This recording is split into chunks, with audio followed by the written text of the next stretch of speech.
الشيطان الرجيم بسم الله الرحمن الرحيم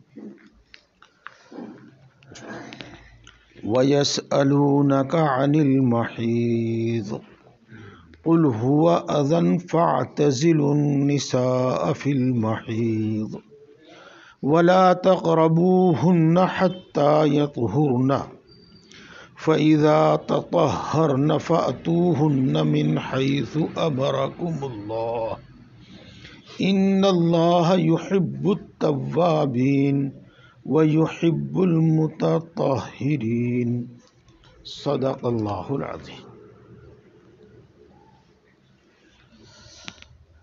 دوستو، ہم بار بار سنتے رہتے ہیں کہ اللہ کا حکم اور رسول اللہ صلی اللہ علیہ وسلم کا طریقہ، اس کے مطابق ہمیں زندگی گزارنی چاہیے۔ اس کو تھوڑے سے عالمانہ لفظوں میں یوں کہتے ہیں کہ شریعت و سنت کے مطابق زندگی گزارنی چاہیے۔ بات بالکل صحیح ہے۔ اب جب یہ بات ہے تو ہمیں شریعت کا، سنت کا علم حاصل کرنا چاہیے۔ زندگی کے جس عمل سے بھی، ہماری جس حالت سے بھی متعلق وہ حکم ہو، وہ ہمیں جاننا چاہیے۔ دیکھو، آج کی بات خاص ہے، کچھ آپ کی سنی ہوئی تو ہے، لیکن اس کے باوجود کچھ خاص ہے، لہذا توجہ سے سنیں۔ معاملہ اس طرح پر ہے کہ ہر مہینے عورت کو خون آتا ہے، عربی میں اس کو حیض کہتے ہیں، اور ہماری عام سی زبان میں اس کو ماہواری کہتے ہیں۔ تو ماہواری کا خون یا حیض کا خون، آج کی کچھ ایسی عادت ہو گئی ہے، مزاج ایسا ہو گیا ہے کہ چاہے دستخط تو کرنے نہ آتے ہوں، گنٹھا چھاپ ہو، لیکن 2-4 الفاظ انگلش کے بولیں گے تاکہ لوگ یہ سمجھے کہ ہاں بھائی یہ بھی گریجویشن سے کم نہیں ہے، اپ ٹو ڈیٹ آدمی ہے۔ تو یہاں بھی ہم حیض یا ماہواری کے بجائے MC پتہ نہیں کیا بولنے لگے۔ چلو خیر، جن الفاظ سے بھی آپ یاد کریں، جن الفاظ سے بھی آپ بولیں، وہ تو خیر آپ کی زبان ہے، جس زبان میں بھی آپ گفتگو کرتے ہوں۔ حیض کہتے ہیں اس کو ہماری اسلامی زبان میں۔ جب عورت کو حیض آ رہا ہو تو اس وقت خود عورت کے واسطے کیا حکم ہے، اور جب کسی کی بیوی کو حیض آ رہا ہو تو اس کے شوہر کے واسطے کیا حکم ہے، بلکہ اس سے آگے بڑھ کر اس کے گھر والوں کے واسطے جو اس کے ساتھ گھر میں رہتے ہیں کیا حکم ہے، یہ ایک سوال ہے۔ اس میں افراط تفریط دونوں پائی جاتی ہیں، یا تو حد سے بڑی احتیاط اور حد سے بڑھ کر پرہیز، اور یا پھر کوئی احتیاط ہی نہیں، کوئی پرہیز ہی نہیں۔ یہ چنانچہ یہودی تو اس عورت کے ساتھ کھانا پینا، اٹھنا بیٹھنا سبھی کو چھوڑ دیتے تھے، اور بعض کے یہاں تو یہ ہے کہ حیض والی عورت جس کمرے میں، جس گھر میں ہے، اس میں مرد داخل بھی نہیں ہوتا۔ اور اس سے بڑھ کر بھی ہم نے سنا کہ جب حیض آتا ہے عورت کو تو اس کو گھر سے نکال کر کہیں اور الگ رکھا جاتا ہے جب تک اس کو وہ حیض آتا ہے۔ تو ایسے طریقے دنیا میں رائج ہیں اور رائج تھے۔ اور ایک طریقہ یہ کہ اس سے کوئی پرہیز ہی نہیں، یہ حیض سے کوئی پرہیز ہی نہیں ہے اور کوئی حکم ہی نہیں ہے، جیسا کہ وہ اس سے پہلے اور اس کے بعد، ایسے ان دنوں میں۔ تو صحابہ کرام رضوان اللہ تعالی علیہم اجمعین کے سامنے بھی یہ صورت تھی، اور اللہ تبارک و تعالیٰ کی عظمت اور بڑائی اور رسول اللہ صلی اللہ علیہ وسلم کی محبت اور تعظیم اور عقیدت کی بنا پر ان کا مزاج یہ بن گیا تھا، اور ہر مومن کا یہی مزاج ہونا چاہیے کہ جس بارے میں کوئی بات کھٹ کے تو اللہ کے رسول کی جو اس میں ہدایت اور تعلیم ہے، جو حکم ہے، وہ معلوم کر لینا چاہیے۔ تو انہوں نے بھی رسول اللہ صلی اللہ علیہ وسلم سے معلوم کیا کہ جس عورت کو حیض آ رہا ہو اس کے ساتھ ہمارا کیا برتاؤ ہونا چاہیے۔ یہ تو اس سلسلے میں اللہ تبارک و تعالیٰ نے یہ آیت شریفہ نازل فرمائی، اور اس کا حاصل یہ ہے کہ جب عورت کو حیض آ رہا ہو تو مرد اور عورت ان دونوں کے واسطے حکم یہ ہے کہ ان دنوں میں صحبت نہ کریں، ہم بستری نہ کریں، اور صحبت ہم بستری کرنا حرام ہے، حرام، اس میں کوئی گنجائش نہیں ہے، بالکل سیدھا سیدھا صاف صاف حرام ہے۔ بلکہ ان دنوں میں اگر جان بوجھ کر یا خواہش سے مغلوب ہو کر کسی بنا پر صحبت کر بھی لی تو حدیث پاک میں کفارہ دینے کا حکم ہے، تو کچھ نہ کچھ صدقہ خیرات کفارے کے طور پر کرنا چاہیے۔ یہ بات اس آیت شریفہ میں بیان کی گئی ہے۔ پہلے میں اس کا ترجمہ کر دوں اور اس کے بعد پھر کچھ ضروری باتیں بتاؤں گا۔ وَيَسْأَلُونَكَ عَنِ الْمَحِيضِ، اور وہ لوگ آپ سے حیض کے بارے میں حکم دریافت کرتے ہیں۔ قُلْ هُوَ أَذًى، آپ فرما دیجئے گا کہ حیض کا خون گندگی ہے، ناپاک چیز ہے، گندی چیز ہے۔ فَاعْتَزِلُوا النِّسَاءَ فِي الْمَحِيضِ، لہذا حیض کے زمانے میں، حیض کا خون آنے کے زمانے میں تم اپنی بیویوں سے الگ رہا کرو۔ اس کا تو یہ ترجمہ ہے، اور الگ رہنے کا کیا مطلب ہے؟ اگلی آیت شریفہ میں ارشاد فرمایا ہے وَلَا تَقْرَبُوهُنَّ حَتَّى يَطْهُرْنَ، اور تم ان سے جماع نہ کیا کرو، ہم بستری نہ کیا کرو، صحبت نہ کیا کرو۔ جس لفظ سے بھی آپ بات سمجھے اس سے سمجھ جائیے گا، حتیٰ کہ وہ پاک ہو جائیں۔ فَإِذَا تَطَهَّرْنَ، پھر جب وہ خوب پاک ہو جائیں۔ دیکھو پہلے میں نے ترجمہ کیا حتیٰ کہ وہ پاک ہو جائیں، اور دوسرے لفظ کا میں نے ترجمہ کیا جب وہ خوب پاک ہو جائیں۔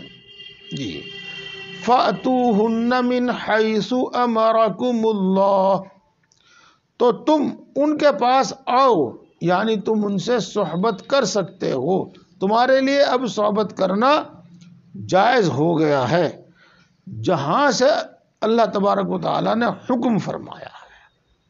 ان سب چیزوں کا انشاءاللہ بتاؤں گا۔ یقیناً اللہ تبارک و تعالیٰ توبہ کرنے والوں کو پسند کرتا ہے، اور یقیناً اللہ تبارک و تعالیٰ خوب صاف اور پاک رہنے والوں سے محبت کرتا ہے۔ یہ دوستو دیکھو، یہ تو معلوم ہو گیا کہ حیض کی حالت میں صحبت کرنا حرام ہے۔ اب پہلی بات تو میں آپ کو یہ بتاؤں کہ آج ہمارے عام آدمی کا بھی، اور جو کچھ تھوڑے پڑھے لکھے ہیں ان کا تو بہت ہی زیادہ، ہر چیز کی حکمت اور مصلحت اور منفعت معلوم کرتے ہیں کہ جی یہ حکم کیوں دیا گیا، آخر حیض کی حالت میں صحبت کرنے کے نقصان کیا ہے، کیوں حکم دیا گیا ہے، اور بعد اس کو سمجھتے ہیں کہ یہ بہت بڑے علم کی بات ہے اور ہم نے بہت ہی اچھا سوال کیا ہے۔ یہ میرے دوستو بعض احکام کی اللہ تبارک و تعالیٰ نے اور اللہ کے رسول صلی اللہ علیہ وسلم نے ہمیں خود حکمت بیان فرمائی ہے، اور بعض کی ہمارے سامنے حکمت بیان نہیں فرمائی ہے۔ جس کی حکمت بیان فرما دی ہمیں معلوم ہے، ہو گیا، اور جس کی حکمت معلوم نہیں بیان فرمائی ہمیں اس کی حکمت معلوم نہیں۔ لیکن کسی کی حکمت اور منفعت معلوم ہو تب بھی اور معلوم نہ ہو تب بھی، بہر دو صورت اس حکم پر عمل کرنا ہے اور ضرور بھی ضرور عمل کرنا ہے۔ لہذا قاعدہ یہ ہے کہ حکم کا نفع معلوم ہو یا معلوم نہ ہو، دونوں صورتوں میں ہمیں اس پر عمل کرنا چاہیے۔ اور دوستو وجہ اس کی یہ ہے کہ اللہ کا علم اور اللہ کے رسول کا علم کتنا زبردست، ہمارا اتنا علم تو ہے نہیں، تو ہم ان کے احکام کی حکمتیں اور منفعتیں کیسے سمجھ سکتے ہیں؟ یہ ہے۔ پھر اللہ کے رسول صلی اللہ علیہ وسلم کو تو اللہ نے علم اور عقل بہت زبردست عطا فرمایا تھا، لیکن ہم میں تو ہر ایک کا اتنا دماغ ہے نہیں، اتنی عقل اور اتنی سمجھ ہے نہیں کہ ان سب منفعتوں کو اور حکمتوں کو سمجھ سکے۔ اس لیے بھی حکمت اور منفعت، نفع اور نقصان سوچے بغیر، جانے بغیر ہمیں اللہ کے حکم پر عمل کرنا ہے۔ یہاں پر اللہ تبارک و تعالیٰ نے حیض کے زمانے میں عورت سے دور رہنے کی، یعنی صحبت نہ کرنے کی ایک حکمت بیان فرمائی ہے، نفع بیان فرمایا ہے، اور وہ یہ فرمایا ہے کہ وہ گندگی کا زمانہ ہے۔ قل ہوا اذن، وہ گندگی کا زمانہ ہے، یوں فرمایا۔ دیکھو پیشاب کا راستہ الگ ہے، پاخانے کا راستہ الگ ہے، حیض آنے کا، بچہ پیدا ہونے کا، صحبت کرنے کا راستہ الگ ہے۔ یہ صحبت کرنے کا جو راستہ ہے اس میں سے پیشاب پاخانہ اور کوئی گندگی نہیں آتی، اس میں سے تو جو گندگی آتی ہے یہ حیض کا خون اسی طرح کی آتی ہے۔ یہ تو جب گندگی اس سے بہہ رہی ہو تو اس زمانے میں پاک رہنے کے واسطے ہمیں حکم یہ دیا گیا کہ تم اس سے صحبت نہ کرو۔ یہ ہے، اسی واسطے یوں فرمایا کہ تم ان سے صحبت نہ کرو جب تک وہ پاک نہ ہو جائے، جب تک ان کا حیض کا خون بند نہ ہو جائے۔ امید ہے کہ میں اپنی بات سمجھانے میں کامیاب ہوں گا، اور مطلب صرف اتنا ہی ہے کہ اس سے جب گندگی اور گندا خون بہہ رہا ہے تو اس گندگی سے بچنے کے واسطے ہمیں یہ حکم دیا گیا کہ تم صحبت نہ کرو۔ یہ ہے بس بات۔ لیکن میرے دوستو اس سے آگے چل کر جو رہ جاتا ہے وہ رہ جاتا ہے ڈاکٹری کا فن، اور اس سے آگے جو ہے وہ فرض ہے ڈاکٹروں کا کہ حیض کے زمانے میں صحبت کر لینے سے خود عورت کو کیا کیا نقصان پہنچتا ہے، اور حیض کی حالت میں صحبت کرنے سے خود مرد کو کیا کیا نقصان پہنچتا ہے۔ بہرحال چونکہ وہ ڈاکٹری کی بات ہے، اور ڈاکٹری میں کوئی کسی نقصان کو مانے گا اور کوئی کسی نقصان کو نہیں مانے گا، جیسا جس کا علم ہے، جیسا جس کا تجربہ ہے۔ لیکن میں ان کو بیان کرنے کے بجائے اتنا ضرور کہتا ہوں کہ اگر وہ ہمارے لیے نقصان دہ نہ ہوتا تو اللہ تبارک و تعالیٰ ہرگز اس سے منع نہ فرماتے۔ ہمارے اخلاق کے واسطے بھی وہ نقصان دہ ہے، ہمارے ہونے والے بچے کے واسطے بھی وہ نقصان دہ ہے، ہماری صحت کے واسطے بھی وہ نقصان دہ ہے، اور ہماری بیوی کی صحت کے واسطے بھی وہ نقصان دہ ہے۔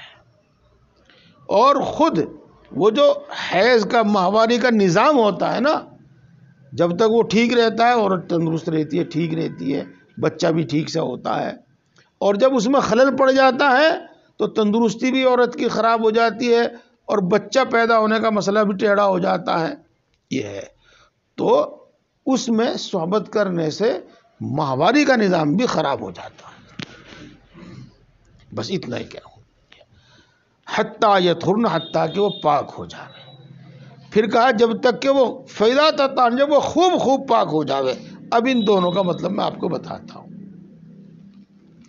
ایک تو پاک ہونا یہ ہے کہ حیض کا خون بند ہو جاوے، یہ تو ہے پاک ہونا. اور ایک ہے خوب پاک ہونا کہ حیض کا خون بند ہونے پر عورت پر غسل فرض ہو جاتا ہے. جیسا کہ مرد پر بھی اور عورت پر بھی منی نکلنے کے بعد، جس کو ہم احتلام کہتے ہیں یا انزال کہتے ہیں، منی نکلنے کے بعد غسل فرض ہو جاتا ہے، ایسے ہی عورت پر جب حیض کا خون بند ہو جاتا ہے تو غسل فرض ہو جاتا ہے. تو ایک پاکی اس کو حاصل ہوئی اس وقت جب اس کے حیض کا خون بند ہو گیا، اور ایک پاکی اس کو جب حاصل ہوئی جب وہ حیض کے بعد غسل کر کے اور پاک ہو گئی. تو حتیٰ جب وہ خوب پاک ہو جاوے، یعنی حیض کا خون بند ہونے کے بعد وہ غسل کر لے، جب اس سے صحبت کرنی چاہیے. یہ مطلب ہے اس کا، حتیٰ کہ وہ پاک ہو جاوے. پھر جب وہ خوب پاک ہو جاوے. اب یہاں میں آپ کو بہت سارے مسائل ہیں حیض کے، وہ تو نہیں سمجھا سکتا. وہ تو آپ اگر سمجھنا چاہیں تو بہت آسان انداز میں بہشتی زیور میں بیان کیے گئے ہیں، اور سمجھو ان کو بھائیو، ورنہ ہم اس حکم کی خلاف ورزی سے بچ نہیں پائیں گے. حیض ہر مہینے آتا ہے اور کم از کم 3 دن آتا ہے، اور زیادہ سے زیادہ 10 دن آتا ہے.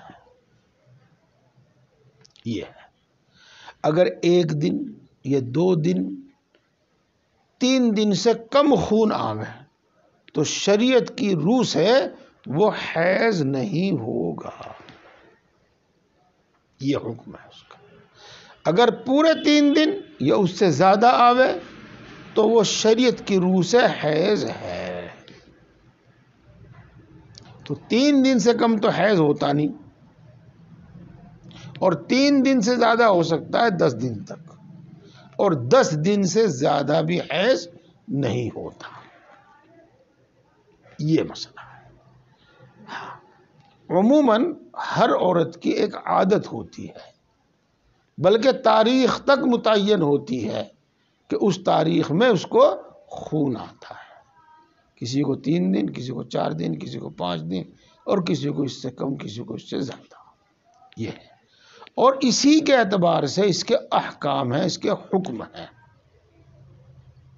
اور وہ کافی ہیں، اس وقت نہیں بیان کیے جا سکتے. اب میں آپ کو 2 مسئلے بتاتا ہوں جس سے آیت شریفہ کا حکم سمجھ میں آ جائے گا. اگر کسی عورت کو اپنی عادت کے مطابق مثلاً 5 دن یا 6 دن یا 7 دن خون آیا اور بند ہو گیا تو اس سے صحبت کرنا جائز نہیں. ہاں جب وہ غسل کر لے گی اب اس سے صحبت کرنا جائز اور درست ہو جائے گا. یہ مسئلہ ہے. اور اگر کسی عورت کو 10 دن حیض آیا اور خون بند ہو گیا تو وہ غسل نہ بھی کرے تب بھی اس سے صحبت کرنا جائز اور درست ہے. یہ مسئلہ ہے. اور اس آیت شریفہ میں جو میں نے ترجمہ کیا کہ وہ پاک ہو جاوے اور پھر جب وہ خوب پاک ہو جاوے، ان دونوں مسئلوں کی طرف اشارہ موجود ہے. اور میرے دوستو، اس سے زیادہ آپ بہشتی زیور میں معلوم کرنا اور ایک ایک مسئلہ سمجھنا. اب آپ آگے چلیں، اور ایک پوری بات ہے، بہت بڑا علم ہے، اور انشاءاللہ آپ سمجھ جائیں گے. جس طریقے سے گناہ سے بچنا ضروری ہے، ایسے ہی اس عمل سے بھی بچنا ضروری ہے جو گناہ تک لے جاوے، جو گناہ کا سبب ہو جاوے. اور اس کی مثال میں آپ کو بتاتا ہوں، جیسا کہ اللہ تبارک و تعالیٰ نے قرآن پاک میں صاف صاف حکم فرمایا ہے، مردوں کو خطاب کر کے الگ اور عورتوں کو خطاب کر کے الگ، کہ تم اپنی نگاہیں نیچی رکھو اور اپنی شرمگاہ کی حفاظت کرو۔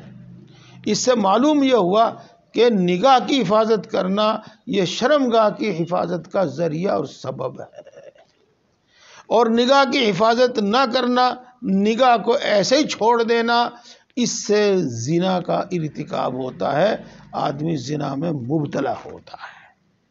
تو ایسا ہی دیکھو، جب حیض کی حالت میں صحبت کرنا حرام ہے، تو ایسا وہ کام جو ہمیں مغلوب کر دے اور ہم صحبت کرنے پر مجبور ہو جائیں، تو ایسا کام کرنا بھی ناجائز اور حرام ہوگا۔ اسی واسطے حکم یہ ہے کہ میاں بیوی دونوں پاس سو تو سکتے ہیں، اور کولی بھی بھر سکتے ہیں، چوم چاٹ بھی سکتے ہیں، اس کی اجازت ہے، لیکن ناف سے لے کر اور گھٹنوں تک یہ جو حصہ ہے، اس کو کھول کر اس کو چھو نہیں سکتے، چونکہ یہ آگے تک نوبت پہنچ جاوے گی پھر۔ لہذا جب ساتھ سونا ہو، ایسے وقت میں اگر ساتھ سونا چاہیں سو سکتے ہیں، لیکن یوں کہہ لو کہ شلوار کے نیچے سے جسم ملانا اور ہاتھ وغیرہ لگانا یہ جائز نہیں ہوگا۔ یہ ایک مسئلہ ہے، یہ تو پکی بات ہے، کتابوں میں لکھا ہوا مسئلہ ہے۔ اب میں آپ کو ایک مشورہ دوں، حکم نہیں بتا رہا، مشورہ دے رہا ہوں۔ ہاں، جو جوان آدمی ہیں اور وہ یہ سمجھتے ہیں کہ ساتھ لیٹنے میں بھی گڑبڑ ہو جاوے گی، تو ان کو چاہیے کہ وہ اس زمانے میں اور ان دنوں میں ایک بستر پہ ساتھ بھی نہ لیٹیں۔ بہرحال مقصد تو حرام کام سے بچنا ہے۔ اگر ایک بستر پہ میں ساتھ لیٹنے سے بھی وہاں تک نوبت پہنچ جاوے، تو ایک بستر میں ساتھ بھی نہ لیٹیں، جائز ہے، لیکن اپنے اوپر قابو ہو تب یہ بات ہوگی۔ بس اب آگے چلو، فَأْتُوهُنَّ مِنْ حَيْثُ أَمَرَكُمُ اللَّهُ، یہ بات اللہ تبارک و تعالیٰ نے صاف صاف بیان فرمائی ہے، تو میں بھی اس کو صاف صاف ہی بیان کروں گا، اور اس سلسلے میں کوئی لحاظ و شرم محسوس نہیں کروں گا، اور بیان کر دینا بھی اس کا بہت ضروری ہے۔ دوستو، اللہ تبارک و تعالیٰ نے مرد اور عورت سے اولاد کا سلسلہ چلایا ہے، اور نکاح کی غرض بھی سب سے اصلی غرض یہی اولاد کا سلسلہ ہی ہے۔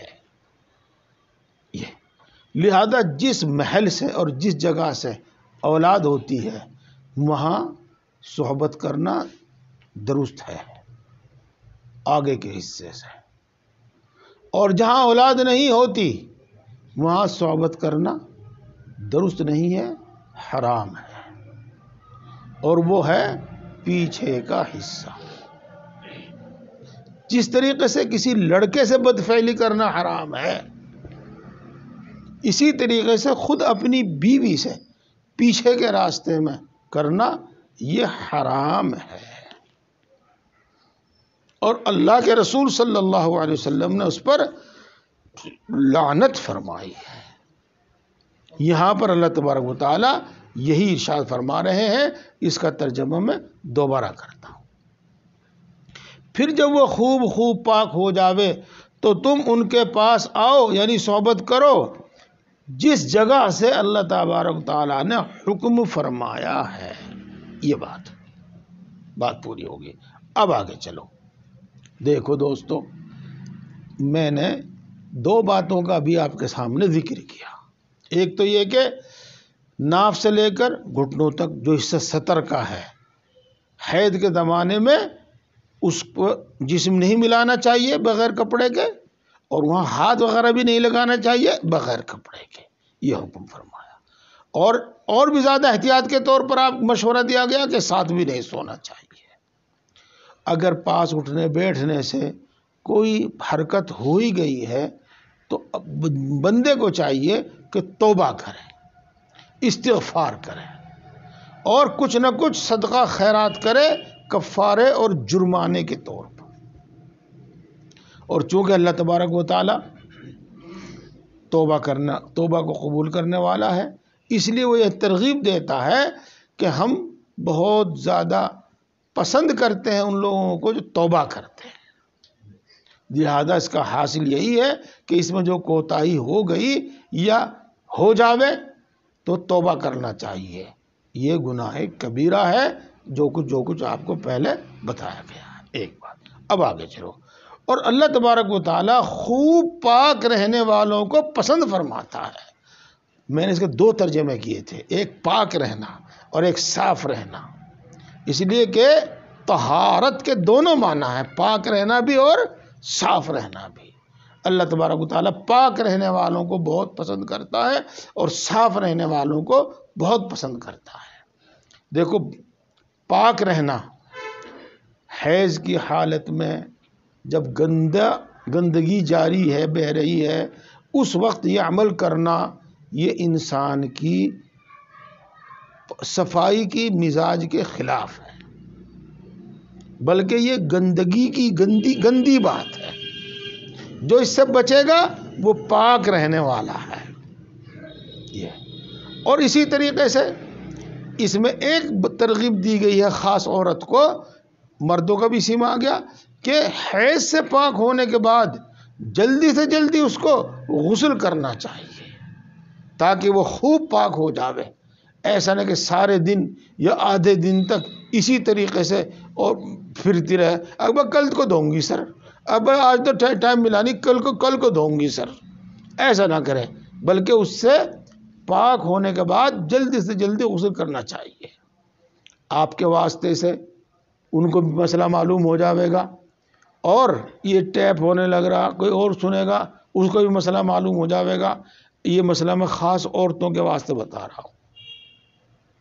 مثال کے طور پر مغرب کا وقت یعنی دن چھپنے میں ابھی 1 منٹ باقی ہے، 1 منٹ، بس 1 منٹ باقی ہے، اور عورت کا خون اس وقت بند ہو گیا۔ یہ ہے، اگر وہ پورے 10 دن میں خون بند ہوا ہے، جی ہاں، تو اس کے ذمہ عصر کی نماز پڑھنا فرض ہے۔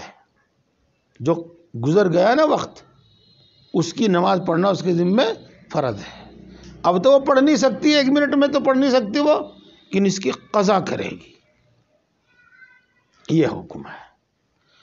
اور اگر اس کا خون 10 دن سے کم میں بند ہوا ہے، 10 دن سے کم میں بند ہوا ہے، اس کی عادت کے مطابق 10 دن سے کم میں بند ہوا ہے، تو اتنا وقت ہونا چاہیے کہ وہ غسل کر لے، اور غسل کرنے کے بعد صرف اللہ اکبر کہہ سکے، اتنا وقت باقی ہو، تو بھی اس کے ذمہ اس وقت کی نماز فرض ہوتی ہے۔ اب آپ اس کو لگا لو 10 منٹ، 10 منٹ میں وہ آرام سے غسل کر سکتی ہے، اور اس کے بعد اتنا وقت بھی بچ سکتا ہے، اللہ اکبر کہہ لے، تو ایسی صورت میں اس کے ذمہ مثلاً وہ عصر کی نماز فرض ہوگی اور پڑھ نہیں پاوے گی، وہ وقت نہیں ہے چونکہ، تو اس کی قضا اس کے ذمہ ہوگی۔ اور دیکھو، جب اس کے ذمہ عصر کی نماز تک قضا ہو گئی، تو اب اس کے ذمہ لازم اور ضروری ہے کہ مغرب کی نماز نہ قضا ہونے دے، اور مغرب کی نماز کے اندر غسل کر کے، اور مغرب کے وقت کے اندر غسل کر کے، اور مغرب کی نماز ادا پڑھے، وہ قضا نہ کرے، وہ ادا کرے، وہ ادا پڑھے، ایسے نہیں کہ بس صبح کو نہا لیں گے وغیرہ۔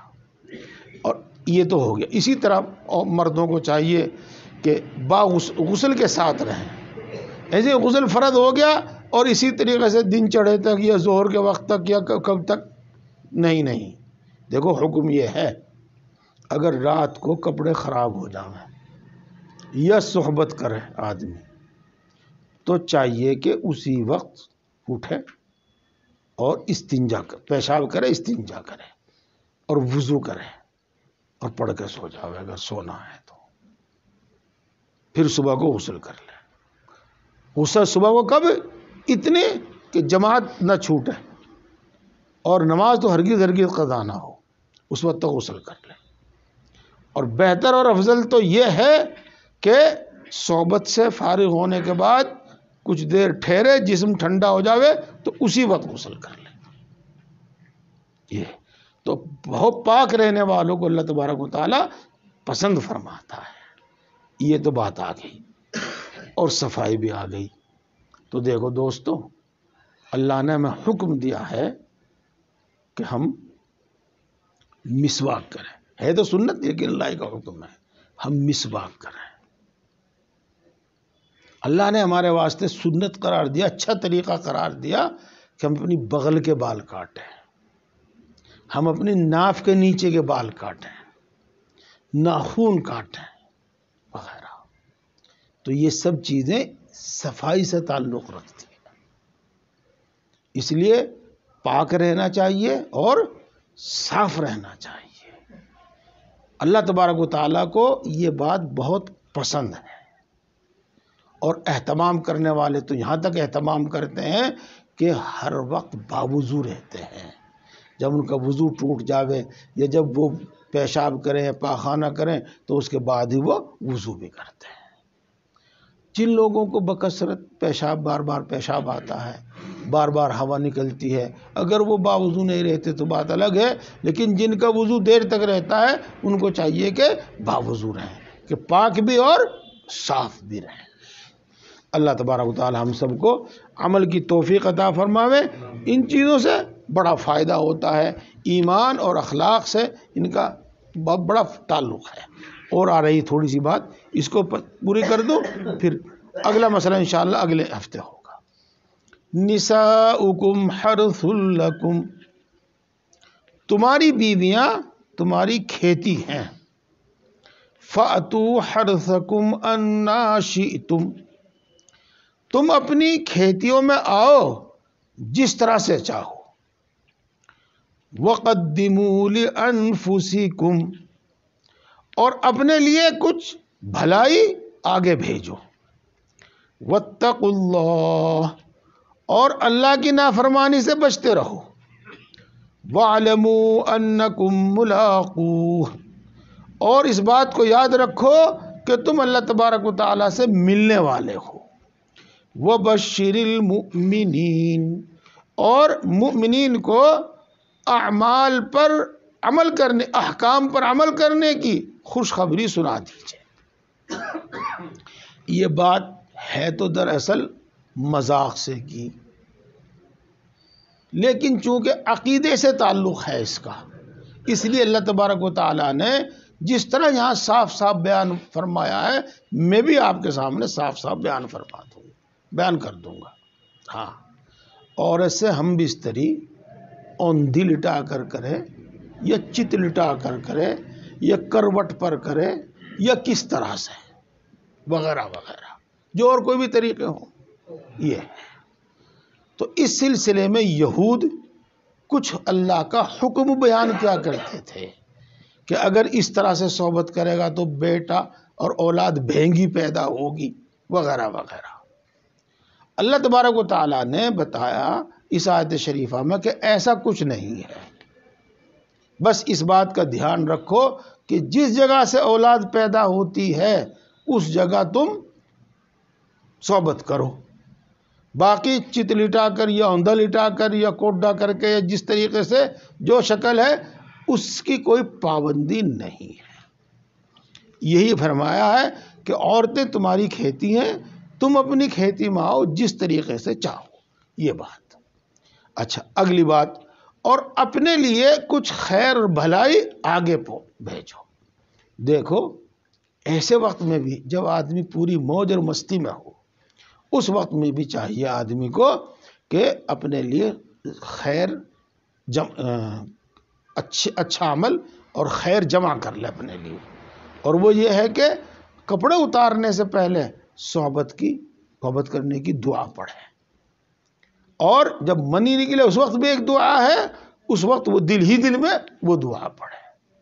اور اس بات کا تو بالکل لحاظ رکھے کہ اس سے متعلق جو حکم ہے، مثلا غسل کرنا فرض ہے، اس میں ہرگز کوتاہی اور ڈھیل نہ کرے، کہ یہ چیزیں اس کے واسطے مزے کے ساتھ ساتھ اور اس کی دنیا کی ضرورت کے پورا ہونے کے ساتھ ساتھ ثواب کی بھی ہیں، کہ جب وہ اللہ کے حکم کو پورا کرتے ہوئے غسل کرے گا اور جلدی کرے گا تو اس کو اس کا ثواب ملے گا۔